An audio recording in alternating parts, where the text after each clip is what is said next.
আচ্ছা, এখন আমরা পড়ব আমাদের এই পুরা চ্যাপ্টারে ২ টা রোগ সম্পর্কে বলা হইছে, হ্যাঁ? তোমার একটা হচ্ছে মানুষের রোগ, আরেকটা হচ্ছে উদ্ভিদের রোগ। তো আমরা মানুষের রোগটা বেশি ইম্পোর্টেন্স দিয়ে পড়ব, কারণ এটা আমাদের প্র্যাকটিক্যাল লাইফেও তো খুবই ইম্পোর্টেন্ট, তাই না? আচ্ছা, সে মানুষের রোগটার নাম কি? সেটা হচ্ছে তোমার দাঁত রোগ, বা ইংলিশে এটাকে বলা হয় রিং ওর্ম। ঠিক আছে? তুমি দেখো এখানে একটা ছবি রাখছি। এই ছবিটা কি? তোমার একটা দেখো কি সুন্দর একটা রিং শেপের এক ধরনের তোমার স্কিনে হচ্ছে ক্ষত তৈরি হয়েছে, হ্যাঁ? তো এই রিং শেপের এরকম তৈরি হয় বলে এই রোগটাকে নাম দেওয়া হয়েছে ইংলিশে রিং ওর্ম। এখন বাংলায় কেন দাঁত নাম দিছে, আই হ্যাভ নো আইডিয়া। আচ্ছা, তো এটা হচ্ছে কি একটা স্কিনের একটা ডিজিজ, হ্যাঁ? এটা তোমার, এবং এটা তো তোমার ছোঁয়াচে, ঠিক আছে, কন্টাজিনিয়াস এটা। তো যাই হোক, এটার হচ্ছে তোমার রিং নাম দিছে কেন এটা আমরা বুঝতে পারলাম, এরকম গোল শেপ বলে, রিং এর মতো শেপ বলে। এখন কিন্তু ওর্ম কেন নাম দিছে?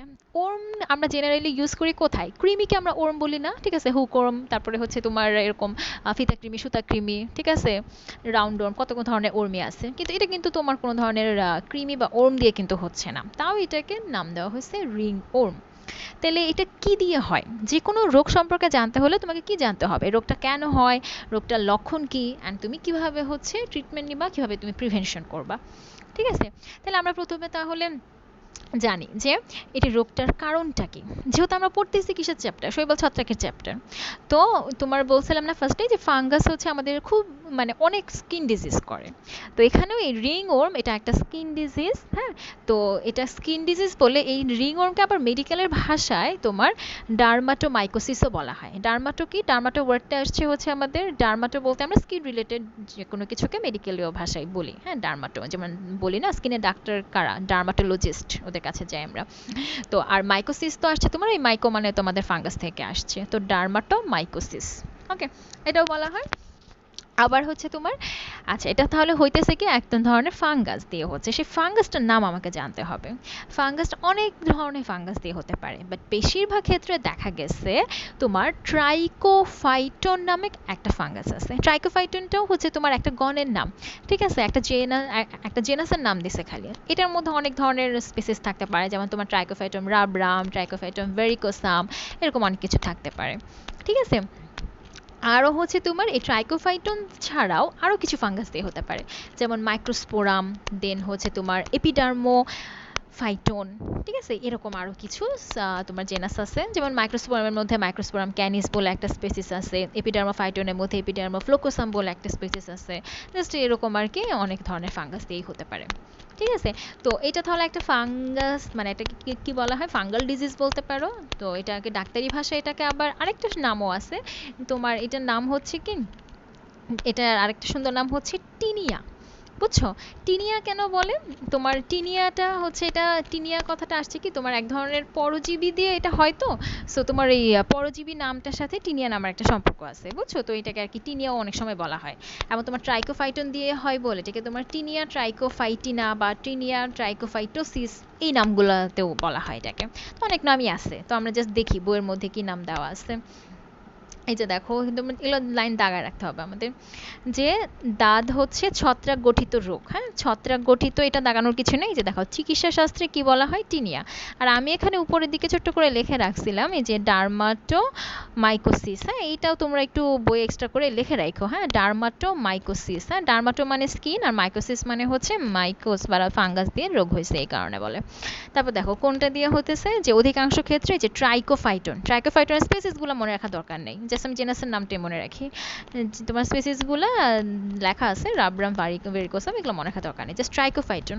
আর কি কি হতে পারে, যে মাইক্রোস্পোরাম হতে পারে, অথবা হচ্ছে তোমার এপিডার্মোফাইটন। এপিডার্মোফাইটনটা দিয়েও কম হয়, সো তুমি জাস্ট এই ট্রাইকোফাইটন নামটা তোমাকে মাস্ট মনে রাখতে হবে। আর এই মাইক্রোস্পোরাম নামটা তুমি একটু যদি মনে নাও রাখতে পারো সমস্যা নেই। মাইক্রো মানে কি ছোট, স্পোরাম মানে এক ধরনের স্পোর। এগুলা কিন্তু তোমার অ্যাকচুয়ালি স্কিনের মধ্যে কি ডিরেক্ট ছত্রাক ঢুকে না, ওরা কিন্তু বেশিরভাগ ক্ষেত্রে স্পোরগুলাকে ঢুকায় দেয়, বুঝছো? দেন স্পোরগুলা তোমার বডির মধ্যে ঢুকে হচ্ছে বংশবৃদ্ধি করে ফেলে। আচ্ছা, তারপরে হচ্ছে তোমার, তাহলে আমরা কি মনে রাখতেছি, টিনিয়া নামটা মনে রাখবো। তারপরে হচ্ছে তোমার এই যে টিনিয়া ট্রাইফাইটোসিস বলা হয়, ঠিক আছে। তারপরে হচ্ছে তোমার কেন টিনিয়া, তো তোমার একটা কি বলে, এটা হচ্ছে মেডিকেলের নাম। আর হচ্ছে তোমার যেহেতু টিনিয়া রোগটা যদি ট্রাইকোফাইট টোন দিয়ে হয়, তাহলে সেটাকে বলবো টিনিয়া ট্রাইকোফাইটোসিস। আর মাইক্রোস্পোরাম দিয়েও হতে পারে, ঠিক আছে। জাস্ট এই কয়েকটা আমরা হচ্ছে একটু কঠিন নাম, এগুলো একটু কষ্ট করে মনে রাখবো। আচ্ছা, এখন তাহলে আমাদের রোগের কারণ পড়া হয়ে গেল। এখন আসো হচ্ছে এই যে কোনো রোগের কিন্তু রিস্ক ফ্যাক্টর থাকে, মানে তোমার কোন ধরনের পরিবেশে হচ্ছে জন্মালে, মানে কোন ধরনের পরিবেশে তুমি থাকলে এই রোগটা বেশি হওয়ার চান্স থাকে, ঠিক আছে। এটা একটু জানি। এটা হচ্ছে তোমার যে কোনো স্কিন ডিজিজই তুমি যদি তোমার অপরিচ্ছন্ন যদি তুমি থাকো, ঠিক আছে, সেই ক্ষেত্রে বেশি হয়। তাহলে এটা গেলো তোমার শরীরের ক্ষেত্রে, তুমি যদি অপরিষ্কার অপরিচ্ছন্ন থাকো। তারপরে ধরো তুমি, আচ্ছা আজান দিচ্ছে, হ্যাঁ আমি একটু পজ করি।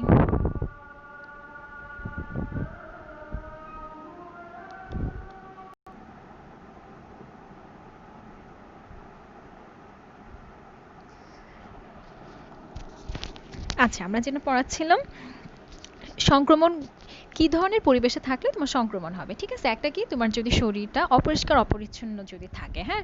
তারপরে ধরো তুমি এমন সব ড্রেস ইউজ করতেছো যেগুলো হচ্ছে দীর্ঘ সময় ঘামে ভেজা থাকতেছে বা অপরিচ্ছন্ন থাকতেছে, হ্যাঁ, এরকম কোনো যায়, এরকম কোনো ব্যাপার যদি হয়। তারপরে হচ্ছে ইভেন তুমি ধরো যে পরিবেশে আসো, ওটা খুব স্যাঁতসেঁতে, খুবই ঘিঞ্জি একটা জায়গা, ঠিক আছে। তোমার এই ধরনের পরিবেশে থাকলেও তোমার এই স্কিন ডিজিজগুলো, ডার্মাটোমাইকোসিসগুলো বেশি হতে পারে, ঠিক আছে।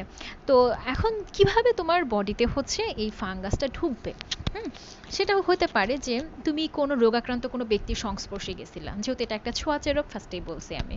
তাহলে ওই তোমার রোগাক্রান্ত লোকের কাছ থেকে সেই উনার হচ্ছে তোমার, যে ধরো তুমি স্কিন টু স্কিন যদি কন্ট্যাক্টে আসো, তাহলে হচ্ছে গিয়ে তার বডি থেকে স্পোরগুলো তোমার বডিতে প্রবেশ করতে পারে। তারপরে ধরো যে তুমি এরকম অপরিচ্ছন্ন পরিবেশে যদি থাকো, তাহলে সেই পরিবেশের মধ্যে ধরো মুক্তভাবে কোনোভাবে ধরো এরকম স্পোরগুলো ঘুরে বেড়াচ্ছে, ঠিক আছে, এই টিনিয়ার স্পোরগুলো ঘুরে বেড়াচ্ছে তোমার। তারপর তুমি যদি ওই পরিবেশে যাও, তাহলে ওই স্পোরগুলো তোমার বডিতে ঢুকে যাবে, এটা একটা ব্যাপার হতে পারে। তারপরে হচ্ছে শুধু যে মাটি বা হচ্ছে এইসব জায়গা থেকে যে হয় এরকম না, বাতাসেও ঘুরে বেড়াতে পারে, হ্যাঁ, এরকম বিভিন্ন হচ্ছে আছে। আচ্ছা, যাই হোক, তারপরে হচ্ছে এখন ঢুকে গেল তোমার বডিতে, ঢুকে যাওয়ার পরপরই কি তোমার এখন রোগের লক্ষণ প্রকাশ পেয়ে যাবে? না, তোমার রোগের লক্ষণ প্রকাশ পেতে একটু টাইম লাগবে। সেটা কতদিন, এটা আমরা একটু মনে রাখবো। দেখো এই লাইনটা হচ্ছে আমরা দাগায় রাখি, 3 থেকে 5 দিন টাইম লাগে। সাধারণত রোগাক্রান্ত হওয়ার 3 থেকে 5 দিন পরে রোগের লক্ষণ প্রকাশ পায়, ঠিক আছে। এখন তোমার কোথায় এই রোগটা বেশি হয়, মানে বডির কোন পার্টে তোমার এই রিংওয়ার্মগুলো বেশি দেখা যায়, সেটা হচ্ছে যে কোনো পার্টেই হতে পারে, বাট বেশি হচ্ছে মুখমণ্ডল আর হাতে। এই লাইনটা দাগায় রাখো, হ্যাঁ, মুখমণ্ডল এবং হাতে অধিক দেখা যায়। তো এখন আমরা দেখছিলাম যে এই রোগটার হচ্ছে অনেকগুলো নাম আছে, কোন জীবাণু দিয়ে হচ্ছে সেটার উপর ডিপেন্ড করেও যেরকম নাম আছে। ফর এক্সাম্পল আমরা ট্রাইকোফাইটোসিস নাম পড়ছিলাম, টিনিয়া ট্রাইকোফাইটোসিস। এরকম হচ্ছে টিনিয়াটা বডির কোন জায়গায় হচ্ছে, কোন পার্টে হচ্ছে, সেইটার উপর ডিপেন্ড করেও নাম আছে। যেমন যদি তোমার ফেসে যদি হয়, এটাকে আমরা বলি টিনিয়া ফেসি। তারপর যদি পায়ে হয়, সেটাকে আমরা বলি টিনিয়া পেডিস, হ্যাঁ, পেডিস বলতে তোমার হচ্ছে পাকে বোঝায়। ধরো পায়ের জন্য কিন্তু আলাদা ডক্টর থাকে, বুঝছো, ওদেরকে বলা হয় পোডিস্ট বলা হয়, হ্যাঁ। আচ্ছা, যাই হোক, তো এরকম আর কি এক একটার ক্ষেত্রে এক একটা নাম আছে। এটা কিন্তু তোমার মানে কোনো বডির যে কোনো জায়গায় হতে পারে, ইভেন তোমার নখের মধ্যেও হতে পারে দাঁত রোগটা, ঠিক আছে। তো এখন দেখো রোগের লক্ষণটা কিরকম হবে। আচ্ছা, এখানে হচ্ছে দেখো এটা হচ্ছে টিপিক্যাল একটা দাঁত রোগের ছবি, যে দেখো তুমি এইটা হাতে হয়েছে। দেখো তুমি এইটার হচ্ছে তোমার প্র্যাকটিক্যাল লাইফে মনে রাখার জন্য লাগবে যে দেখতে, ফার্স্টে তুমি দেখো জিনিসটা দেখতে কিরকম, মাঝখানের জায়গাটা হচ্ছে একটু হালকা কালার, আর চারপাশে মানে তার মার্জিন বা এজটা হচ্ছে খুবই গাঢ় রেড কালার, ঠিক আছে। তোমার এখানে এরকম বডির কোনো জায়গা যদি লাল হয়ে যায়, যে কোনো জায়গায় এরকম, ধরো তোমার অনেক সময় মশা কামড়ালেও তো এরকম লাল হয়ে যায় জায়গা, তাই না। তো কেন লাল হয়ে যায়, এই লাল দিয়ে বোঝাচ্ছে কি জায়গাটা ইনফ্ল্যামেশন হয়েছে, তাই না, প্রদাহ হয়েছে। প্রদাহ মানে কি, যে তোমার বুঝতে পারছে এখানে বডি যে আমাকে কোনো কিছু আক্রমণ করছে, এটা আমার মানে বাইরে থেকে কোনো কিছু ঢুকছে, অ্যান্টিজেন, ফরেন অ্যান্টিজেন, দ্যাটস ওটাকে মারতে হবে। তাহলে আমার এখন ইমিউন সিস্টেমকে অ্যাক্টিভ করতে হবে, নিউট্রোফিল, তারপরে বডির ম্যাক্রোফেজ, এগুলোকে পাঠাইতে হবে ওই তোমার বাইরের অ্যান্টিজেনটাকে খাওয়ার জন্য, ঠিক আছে। এরকম আর কি ব্যাপার স্যাপার হচ্ছে। তো দেখো এই যে তোমার এজ বা মার্জিনটা, এটা এরকম একটু ওঠা ওঠা অবস্থায় থাকতে পারে, বা আবার একদম প্লেনও হতে পারে, বুঝছো। প্রথমে কিন্তু এত বড় হয় না, প্রথমে দেখা সামান্য একটু জায়গায় ছোট্ট একটা লাল গোটার মতো হইছে, একটু একটু চুলকাচ্ছে। তারপর তুমি তো এটা বুঝো নাই, তুমি তারপরে চুলকাচ্ছ, ঠিক আছে? চুলকাতে চুলকাতে দেন দেখবা কিছুদিন পরে তোমার এরকম অনেক বড় হয়ে গেছে। ইভেন এটা তোমার দেখা যায় আরো অনেক বড় হয়, অনেক স্প্রেড হয় এটা, ঠিক আছে? তো এখানে দেখো অনেক রকমের যে হয়, এটার জাস্ট একটু এক্সাম্পল দিছি যে এরকমও হতে পারে তোমার এই যে শেপটা দেখতে, এরকমও থাকতে পারে। এটার মার্জিনটা হচ্ছে, দেখো এটার মার্জিনটা হচ্ছে একদম নর্মাল, বাট এইটার মার্জিনটা একটু উঠা উঠা অবস্থা আছে, হ্যাঁ? তারপরে হচ্ছে কি এরকম আবার সিম্পল এরকম ছোট আকারেরও হইতে পারে, ঠিক আছে? তো তারপরে কি হবে? তারপরে যেটা হবে, তোমার এখন তুমি হচ্ছে কি খুব চুলকাবে, হ্যাঁ? তুমি এখন ধরো বেশি জমিতে চুলকাও, তাহলে কিন্তু তোমার কিছু জটিলতা হতে পারে। যেমন জায়গাটা তোমার আরো বেশি ইনফেক্টেড হয়ে যেতে পারে, হ্যাঁ? যেহেতু তোমার এখানে অলরেডি একটা ঢুকছে, হ্যাঁ? একটা তোমার বাইরে থেকে একটা জীবাণু ঢুকে গেছে, স্পোর ঢুকে গেছে। এখন তোমার এইরকম উন্মুক্ত জায়গায় তুমি যদি জায়গাটাকে যদি ক্লিন করে যদি না রাখো, যদি তোমার জায়গাটা যদি আরো বেশি অপরিচ্ছন্ন এরকম বা তোমার হচ্ছে অপরিষ্কার পরিবেশের সংস্পর্শে বা কাপড়ের সংস্পর্শে যদি আসে, তাহলে কি হবে? দেন আরো বেশি ব্যাকটেরিয়া এখানে অ্যাটাক করবে। তাহলে তোমার কি হবে? এখানে তোমার জায়গাটা থেকে দেখা যাবে আরো ফুলে যাবে, ইনফেক্টেড হয়ে যাবে, পুজ হবে এখানে। তারপরে হচ্ছে মানে খুবই একটা জটিল অবস্থা হয়ে যাবে। বাট এতটা জটিলে যাবে না তুমি যদি জায়গাটাকে যদি ক্লিন রাখো, হ্যাঁ? এই ক্লিন রাখার জন্য আমরা তো নর্মালি তো ক্লিন রাখি না, হ্যাঁ? তো এই ক্লিন রাখার জন্য হচ্ছে তোমার কি করা হয়, একটা অ্যান্টি ফাঙ্গাল ক্রিম ইউজ করতে হয়, হ্যাঁ? যাতে তোমার জায়গাটা হচ্ছে একটু ডিসইনফেক্টেড থাকে, বুঝছো?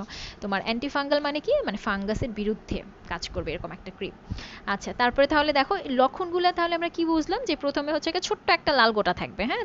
ছোট্ট এই জায়গাটায় প্রথমে ছোট্ট ছিল কিন্তু, দেন আস্তে আস্তে যখন সামান্য চুলকাবে, তারপরে তুমি চুলকানোর পরে আস্তে আস্তে তোমার হচ্ছে ব্রাউন কালার হয়ে জায়গাটা আরো একদম দেখো বৃত্তাকারে দেখা যায়, যে সেন্টার থেকে মানে বৃদ্ধিটা কিভাবে পাবে, সে তোমার হচ্ছে সেন্ট্রিপেটালি যাবে, মানে সেন্টার থেকে একদম বাইরের দিকে সে এরকম বড় হতে থাকে। তারপরে তোমার হচ্ছে এরকম কিনারাটা একদম মার্জিনটা তোমার এরকম দেখছো কি সুন্দর ডিমার্কেশন লাইন, মানে খুব মার্জিনটা একদম খুব সুন্দরভাবে বোঝা যাবে। তারপর আর মাঝখানের ত্বকটা দেখো, দেখে মনে হবে প্রায় যেন স্বাভাবিক হয়ে যাচ্ছে, ঠিক আছে? আচ্ছা, তারপরে চুলকানি আরো বাড়তেছে, দেন তোমার এখান থেকে কি হতে পারে, দেখো জ্বালা পোড়া হবে, আঠালো রস বের হতে পারে এই জায়গা থেকে। তারপরে ধরো এটা যদি তোমার মাথার, যদি তোমার চুলের যদি হয়, হ্যাঁ মাথায় যদি হয়, তাহলে দেখা যাবে যে আশেপাশের এই জায়গাটার আশেপাশে যে চুল ছিল, হ্যাঁ এই জায়গাটায় যে চুল ছিল সেই চুলগুলো পড়ে যাবে। তারপর ধরো ইভেন যদি এটা নখে হয়, তাহলে দেখা যাবে তোমার নখটা হচ্ছে মানে আস্তে আস্তে হচ্ছে নখের কালার দেখবা চেঞ্জ হয়ে যাচ্ছে, শুকায়া যাচ্ছে, দেন ভেঙেও যাচ্ছে, এরকমও হতে পারে, ঠিক আছে? তাহলে যে দেখো বইয়ের কথাগুলাই কি কি হলো আমাদের, এই যে রোগের লক্ষণগুলা। রোগের লক্ষণগুলো হচ্ছে কি কি, প্রথমেই যে দেখো লাল গোটা হয়, আছে লাইন টু লাইন আর পড়তেছি না। আচ্ছা, আগে বলে রাখি এটা কিন্তু আমাদের নাম্বারের প্রশ্নে আসার মতো এরকম ইম্পর্টেন্ট টপিক না, বুঝছো?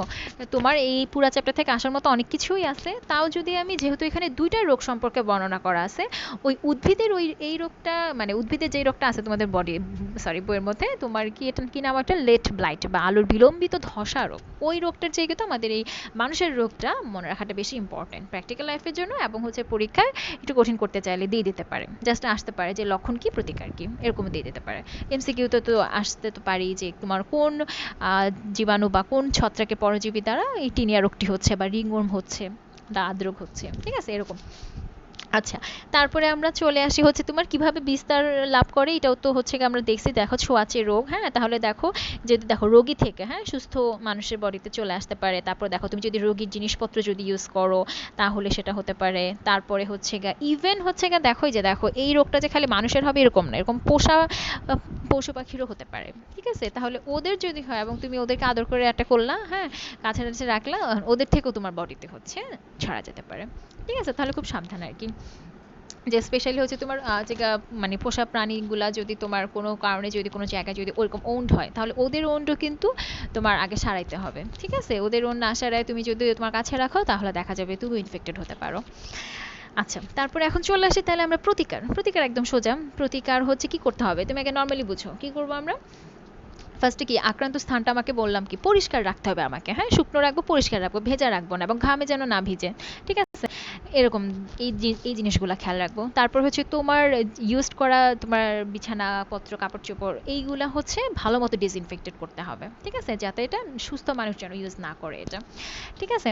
তারপর হচ্ছে কি মানে এই জায়গাটায় ধরো তোমার এমন কোনো জায়গায় হলো যেখানে হচ্ছে তোমার খালি বারবার হচ্ছে তোমার ড্রেসের সাথে ঘষা খাচ্ছে, তো এই জিনিসটাও হচ্ছে করা যাবে না, হ্যাঁ এরকম বারবার ঘষা খেলে কিন্তু তোমার আরো অবস্থা খারাপ হতে পারে। তারপরে হচ্ছে এখন যদি তোমার মাথায় যদি হয় তাহলে তো চুল পড়ে যাচ্ছে ওই জায়গাটায়, তাই না? তো মাথায় হলে তোমার হচ্ছে, আমাদের মাথার স্কিন কিন্তু খুব সেনসিটিভ, তো ওই জায়গাটায় হলে বলা হয় যে মাথার যেই জায়গাটায় হয়েছে জাস্ট ওই একটু ন্যাড়া করে এখানে হচ্ছে তোমার একটা মলম আছে, তোমার স্যালিসাইলিক অ্যাসিড থাকে ওই মলমে, ওই মলম ইউজ করতে বলা হয়। ঠিক আছে, তারপরে হচ্ছে আর অ্যাকচুয়ালি তোমার দাঁত রোগের জন্য তুমি যদি ট্রিটমেন্ট যদি চিন্তা করো, এটা তোমার দেখা যায় যে নর্মালি 3-4 সপ্তাহের মধ্যে অটোমেটিক ভালো হয়ে যায়। তুমি যদি জাস্ট এই নর্মাল যদি হাইজিন মেনটেন করে চলো তাহলে ভালো হয়ে যায়। কিন্তু হচ্ছে তোমার ওই যে বললাম না, আমরা তো হাইজিন মেনটেন করতে পারি না ওভাবে, ডিসইনফেক্টেড হয়ে যেতে পারে, সরি ইনফেক্টেড হয়ে যেতে পারে। সো এই জায়গাটা আমাকে ডিসইনফেক্টেড করার জন্য আমাকে হচ্ছে অ্যান্টিফাঙ্গাল ক্রিম কিছু ইউজ করা লাগে। ঠিক আছে, এখন যদি তোমার এই ক্রিমেও যদি ধরো তোমার ভালো হচ্ছে না, হ্যাঁ সবার বডির তো ইমিউন সিস্টেম একরকম না, ক্রিম বা হচ্ছে তোমার রোগটা একইভাবে তো স্প্রেড করবে না। তো এখন তোমার ক্রিমে যদি ভালো না হয় তাহলে তোমাকে দেন হচ্ছে গিয়ে মুখে খাবার কিছু ওষুধ, ওরাল কিছু ড্রাগস তোমাকে দিবে। এই ড্রাগগুলোর নাম তোমার বইয়ে আছে কিন্তু মনে রাখার কোনো দরকার নেই, কঠিন নাম। আচ্ছা, তারপরে হচ্ছে তাহলে আমরা দেখি বইয়ের কথা। এই দেখো প্রতিকারে কি বলতেছে, যে আক্রান্ত প্রতিকারটা আমরা তাহলে নিজের ভাষায় লিখবো, জাস্ট একটু বুঝে রাখি যে দেখো আক্রান্ত স্যার পরিষ্কার রাখবো, শুকনো রাখবো, জামা কাপড় হচ্ছে দেখো সোডা পানি দিয়ে সিদ্ধ করে ধুতে হবে, এমন কাপড় পরা যাবে না যে আক্রান্ত স্থানে ঘর্ষণ করে, যে অ্যান্টিফাঙ্গাল ক্রিম ইউজ করতে হবে, রোগাক্রান্ত পোষা প্রাণী থেকে সাবধানে থাকবো আমরা। তারপরে এই যে দেখো মাথায় হলে কি করবে, স্যালিসাইলিক অ্যাসিড ঘটিত মলম ব্যবহার করব, আর শরীরে অন্যান্য স্থানে হলে ওটা হচ্ছে তোমার ডাক্তার প্রেসক্রাইব করে আগে, আনতে যে এসব নিজে নিজে দিতে যায় না আয়োডিন বেনজিওইক অ্যাসিড। আচ্ছা যাই হোক, তারপর চিকিৎসাটাও দেখো কি বলতেছে, যে সাধারণত 3-4 সপ্তাহের মধ্যে ভালো হয়ে যাচ্ছে, সাধারণত এই যে অ্যান্টিফাঙ্গাল ক্রিম ব্যবহার করা হয়। তারপরে হচ্ছে গিয়ে তোমার হচ্ছে গিয়ে মাথার দাঁত রোগ যদি মাথায় হলে হচ্ছে তোমার একটু টাইম লাগে এবং এখানে একটু ধরনের জটিলতা হওয়ার পসিবিলিটি থাকে। আচ্ছা যাই হোক, তারপরে হচ্ছে তোমার এই যে দেখো কি করতে হবে, তোমার এই যে আচ্ছা এখানে আবার একটা হার্বাল ব্যাপার স্যাপারও লিখে দিছে, যে তোমার দাঁত মর্দন এক ধরনের গাছের পাতা আছে, সেই পাতার রস তুমি যদি লাগাও তাহলেও সেটা ভালো হবে। হ্যাঁ হার্বাল জিনিস কিন্তু আসলে ভালো, এই এরকম কিছু স্পেশাল জিনিস আছে। আচ্ছা তারপরে আসো হচ্ছে আমাদের প্রতিরোধ, তো হচ্ছে মানে প্রিভেনশন কিভাবে করবা বুঝতেছই, সবসময় পরিষ্কার পরিচ্ছন্ন থাকবো, ত্বক ত্বক যেন ভেজা না থাকে সেদিকে খেয়াল রাখবো, রোগীর ব্যবহৃত জিনিসপত্র ইউজ করব না, চুল কাটার পর মাথা পরিষ্কার রাখবো, নিয়মিত শুকনো রাখবো, পোষা প্রাণীর দেহ ন্যাড়া স্থান থেকে সাবধানে থাকবো, তারপরে হচ্ছে ড্রেসটা সব কিছু নিয়মিত পরিষ্কার রাখবো। ঠিক আছে, এই এই জিনিসগুলা।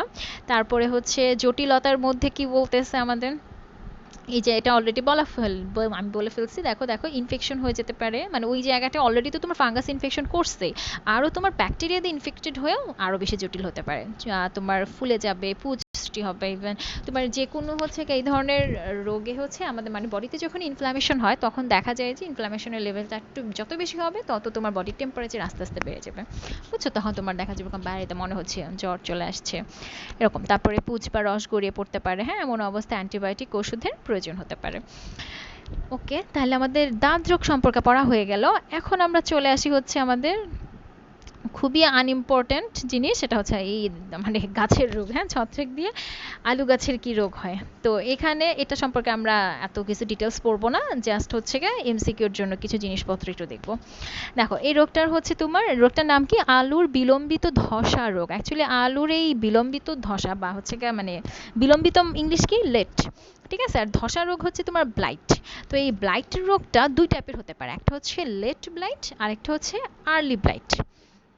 ঠিক আছে, অ্যাকচুয়ালি তোমার দুই ধরনের ব্লাইট রোগের মধ্যে দেখা যায় যে লেট ব্লাইটটাই হচ্ছে খুব বেশি ডেঞ্জারাস। ঠিক আছে, তো এখন আমরা যেটা জানবো যে আমরা লেট ব্লাইটের আর্লি ব্লাইটের হচ্ছে তোমার দেখি একটু ছবিতে, এই যে এটা হচ্ছে আমাদের লেট ব্লাইট। হ্যাঁ তোমার লেট ব্লাইট, লেট কেন নাম দিছে, তোমার এখানে দেখা যায় যে তোমার একটু টাইম নিবে, মানে জীবাণুটা তোমার অ্যাটাক করার পরে রোগের লক্ষণ প্রকাশ পাইতে একটু টাইম হবে, কিন্তু সে সিভিয়ারিটিটাও মানে ডেঞ্জারাসটাও কিন্তু বেশি হবে, হ্যাঁ খুব বড় ক্ষতি করবে সে গাছের একদম পুরো। দেখা যায় এরকম তোমার তোমার বইয়ের মধ্যে হিস্ট্রি আছে, তোমরা পড়ে নিও, তোমার অ্যাকচুয়ালি এটাকে বলা হয় আইল্যান্ড, তোমার আয়ারল্যান্ডে, ঠিক আছে, তোমার বিশাল বড় একটা দুর্ভিক্ষ হয়েছিল, তোমার মানে কত লক্ষ লোক জেনে না খেয়ে মারা গেছিল, নিয়ারলি তোমার 10-20 লক্ষ মানুষ এরকম আর কি। হ্যাঁ তো Irish feminine, sorry Irish famine, তো এই মানে আইরিশ দুর্ভিক্ষটা মানে হিস্ট্রিতে খুব ফেমাস একটা দুর্ভিক্ষ। তো ওই রোগটা হয়েছে মানে এই দুর্ভিক্ষটা হয়েছিল হচ্ছে এই রোগের জন্য। ঠিক আছে, এরকম তোমার মানে একদম সব আলু খেতে এরকম হচ্ছে নষ্ট হয়ে গেছিল, দেন মানে আরো হচ্ছে আরো শুধুমাত্র যে ব্লাইট রোগ যে আলুতে হয় এরকম না, তোমার ধান গাছেও হয়, হ্যাঁ, তো এরকম ফসল টসল সব নষ্ট হয়ে গেছিল। তো এটা আর কি জাস্ট বললাম। তারপরে হচ্ছে এটা কি লেড ব্লাইট রোগ, এরকম দেখছো পাতাগুলো এরকম হয়ে গেছে। তারপরে হচ্ছে এই যে এখন তোমাকে জানতে হবে যে এটা লেট ব্লাইট রোগটা কোন জীবাণু দিয়ে হবে। অবশ্যই ফাঙ্গাস দিয়ে হবে, একটা ছত্রাক দিয়ে হবে। তো এটার নামটা কি? নামটা হচ্ছে ফাইটোফথোরা ইনফেস্টেন্স। হ্যাঁ, তোমার কিন্তু সব বৈজ্ঞানিক নামে নিচে কিন্তু দাগ দিতে হবে। আমি তো ওখানে জাস্ট টাইপ করছি, দাগ দিইনি। তাহলে কি এটা দেখতে হচ্ছে কি এরকম, তুমি জাস্ট নামটা মনে রাখো, ফাইটোফথোরা ইনফেস্টেন্স। তারপরে দেখো আর্লি ব্লাইটটা দেখতে কিরকম। আর্লি ব্লাইটটা হচ্ছে একটু দেখো ক্ষতিটা কম করতেছে। পাতা দেখো তুমি এখানে একদম পুরা পাতা এরকম বলতে গেলে বেশিরভাগ জুড়েই কিরকম হয়ে গেছে, নষ্ট হয়ে যাচ্ছে। আর এখানে তোমার ক্ষতিটা কিন্তু কম হচ্ছে, কম জায়গা জুড়ে এসে। সো এটা হচ্ছে আর্লি ব্লাইট। এটার জীবাণুটার নাম কি? অল্টারনেরিয়া সোলানি। ঠিক আছে, অল্টারনেরিয়া সোলানি। আচ্ছা, তা এটা শেপ টেপ তো দেখা মানে মনে রাখার দরকার নেই, আমরা জাস্ট কি করব, বৈজ্ঞানিক নামটা মনে রাখবো। হ্যাঁ, অল্টারনেরিয়া সোলানি, এটাও চলে আসতে পারে পরীক্ষায়। তো দাগাই আমরা, দেখো কি বলতেছে যে এই যে এই লাইনটা দাগাই, আর্লি ব্লাইটের জন্য অল্টারনেরিয়া সোলানি, আর লেট ব্লাইটের জন্য হচ্ছে ফাইটোফথোরা ইনফেস্টেন্স, হ্যাঁ, বিলম্বিত ধসা রোগ বা হচ্ছে লেট ব্লাইট রোগ। ঠিক আছে, এখন আমার একটু জানতে হবে এমসিকিউ এর জন্য। দেখো রোগ জীবাণু মানে এই জীবাণুটা দেখতে কিরকম। আচ্ছা, এখানে একটা এই যে দেখো আইরিশ ফেমাইন, হ্যাঁ, এমসিকিউতে যদি দিয়ে দেয় যে এই আয়ারল্যান্ডে ভয়াবহ দুর্ভিক্ষ কোন রোগের জন্য হয়েছিল, যাতে পারো যাতে লিখতে, হ্যাঁ, এইসব সালটা মনে রাখার দরকার নেই, জাস্ট আয়ারল্যান্ডে হয়েছিল আইরিশ ফেমাইন, জাস্ট এই নামটা মনে রাখবো। তারপর দেখো রোগ জীবাণুটা কি বলতেছে, দেখো এখানে তো বলছে যে এত কিছু মনে রাখবো না, জাস্ট দেখো এখানে কিছু কমন কথাবার্তা আছে যে ছত্রাক দেহটা মাইসেলিয়াম, ওকে, সিনোসাইটিক, হ্যাঁ, সিনোসাইটিক মনে আছে তো, যে প্রস্থপ্রাচীর থাকে না। তারপরে হচ্ছে তোমার কোথায় অবস্থান করতেছে, দেখো পোষক দেহের অন্তঃকোষীয় ফাঁকে অবস্থান করে। দেখো যে হস্টোরিয়া, হ্যাঁ, হস্টোরিয়া নামক হাইফার মাধ্যমে তারা খাদ্যরস শোষণ করবে। তারপরে হচ্ছে দেখো কি হয়, এখানে কনিডিয়ার কথাবার্তা লেখা আছে। কনিডিয়া তোমাদের মনে আছে নিশ্চয়ই, তাই না? কনিডিয়াটা কিরকম ছিল? গোল গোল শেপের ছিল, এবং যেখান থেকে কনিডিয়া আসতো সেটাকে বলা হতো কি, সেই হাইফাটাকে কনিডিও 4 নাম দেওয়া হয়েছিল। ঠিক আছে, যে দেখো কনিডিয়া হচ্ছে এক বচন, আর বহু বচনে হচ্ছে কনিডিয়া বলতেছে। এটা হচ্ছে এক ধরনের অযৌনস্পর, দেখতে কিরকম উপবৃত্তাকার বা ডিম্বাকার। তারপরে হচ্ছে কি প্রচুর থাকে নিউক্লিয়াস, একটা প্রতিটা কনিডিয়ামে একটা করে একটা না একাধিক নিউক্লিয়াস, দানাদার সাইটোপ্লাজম, সঞ্চিত খাদ্য হিসেবে তৈলবিন্দু, এই জিনিস এগুলো তোমার এমসিকিউর জন্য ওগুলো মনে রাখার দরকার নেই। জাস্ট তুমি মনে রাখো যে জীবাণুর নাম কি, কি বের হয়, বোল্ট করা লাইনগুলো বইয়ের। কনিডিয়াম নামক স্পোর তৈরি করে, অযৌন স্পোর। তারপরে এটা কোথা থেকে আসবে? কনিডিও 4 থেকে তৈরি হয়। ঠিক আছে, তারপরে তোমার হচ্ছে কি ফাইটোফথোরা ইনফেস্টেন্স সম্পর্কে যদি আরও জানতে চাও, কেউ যদি মানে কেউ শোনা, জানার তো শেষ নাই, মুখস্থ করারও শেষ নাই, বুঝছো? তুমি যদি আরও ভালো করে যদি জানতে চাও, এটা মনে রাখতে পারো, যেগুলো ডিপ্লয়েড ক্রোমোজোমের সংখ্যা যদি পারো মনে রাখতে পারো, 12টা, দরকার নেই আসলে। তুমি ডিপ্লয়েড এটা মনে রাখতে পারো, সহজ জিনিস মনে রাখা। তারপরে বেস পেয়ার আছে 240 মিলিয়ন, জিন শনাক্ত করা হয়েছে 18,000, হ্যাঁ, এগুলো এরকম দেখা যায় যে তোমার খুব কঠিন করতে চাইলে এমসিকিউ এগুলো দিয়েও দিতে পারে। ঠিক আছে, বাট এতটা ইম্পর্টেন্ট না। তো আমরা আরেকটা জিনিস জানবো এখানে, যে আমাদের হচ্ছে কি ধরনের পরিবেশে হচ্ছে এই মানে এই জীবাণুটা অ্যাটাক করবে গাছকে। ঠিক আছে, দেখা যায় যে তোমার যেখানে টেম্পারেচার প্রচুর বেশি, হ্যাঁ, এটার সাথে কিন্তু পরিবেশের খুব ইম্পর্টেন্ট একটা ভূমিকা আছে। হ্যাঁ, টেম্পারেচার যেখানে খুব বেশি এবং জলীয় বাষ্পের পরিমাণ খুব মানে একটু সামান্য যদি কম থাকে, ঠিক আছে, ওরকম পরিবেশে দেখা যায় যে তোমার কনিডিয়াগুলা, আবারও তোমাকে মনে করাই দিই যে তোমার রোগ জীবাণুগুলা কিন্তু স্পোর দিয়েই জেনারেলি হবে। স্পোরগুলাই তোমার হচ্ছে অ্যাটাক করবে, দেন স্পোর হচ্ছে পোষকদের ভেতরে ঢুকে তারপরে বংশবৃদ্ধার করবে। ঠিক আছে, তাহলে দেখো তোমার কনিডিয়াগুলা দেখা যায় যে তোমার অঙ্কুরোদ্গম হয়, দেন হচ্ছে তারা ঢুকে যাচ্ছে নতুন গাছকে অ্যাটাক করতেছে। আবার যদি ধরো এখন এটা হচ্ছে তোমার স্পোর আবার অ্যাটাক করারও কিন্তু তোমার পরিবেশ লাগে। হ্যাঁ, এখন ধরো তোমার ওই জায়গায় টেম্পারেচার একটু কম আছে, জলীয় বাষ্প আবার অনেক বেশি আছে, তাহলে ওই রকম জায়গায় কিন্তু সে হচ্ছে অ্যাটাক করতে পারে না ডিরেক্টলি। সে যেটা করবে, সে জাস্ট বাতাসে ঘুরে বেড়াবে। হ্যাঁ, তারপরে হচ্ছে মানে সে এরকম জায়গায় সে অ্যাটাক করতে পারতেছে না ডিরেক্টলি, কিন্তু সে ক্ষতি কিন্তু কিভাবে করতেছে চিন্তা করো। সে তখন হচ্ছে কি বাতাস দিকে হচ্ছে কি পুরো আরো বিশাল মাইলের পর মাইল, একরের পর একর জমি সে এরকম তোমার ছড়াচ্ছে ওই স্পোর্টটা। ঠিক আছে, তারা জাস্ট করতেছে কি তোমার আবরণ দ্বারা আবৃত হয়ে তারা জাস্ট ছড়ায় যাবে। কারণ ছড়ায় যাওয়ার পরে যখনই সে হচ্ছে ছড়ানো শেষ, এখন যখনই সে তোমার পরিবেশটা অনুকূল পেয়ে গেছে, টেম্পারেচারও একটু বেড়ে গেল, বাতাসে তোমার জলীয় বাষ্পের পরিমাণও কম হয়ে গেল, তখন সে হচ্ছে আগে অ্যাটাক করবে। বুঝছো? তোমার হচ্ছে কি এরকম বাংলাদেশেও অনেক সময় হইছে, ঠিক আছে? বাট এরকম মহামারী আকারে কখনোই হয়নি। তো মানে আয়ারল্যান্ডে যেটা হয়েছিল আর কি। তো দেখা যায় যে তোমার জেনারেলি শীতকালে হ্যাঁ এরকম হতে পারে আর কি।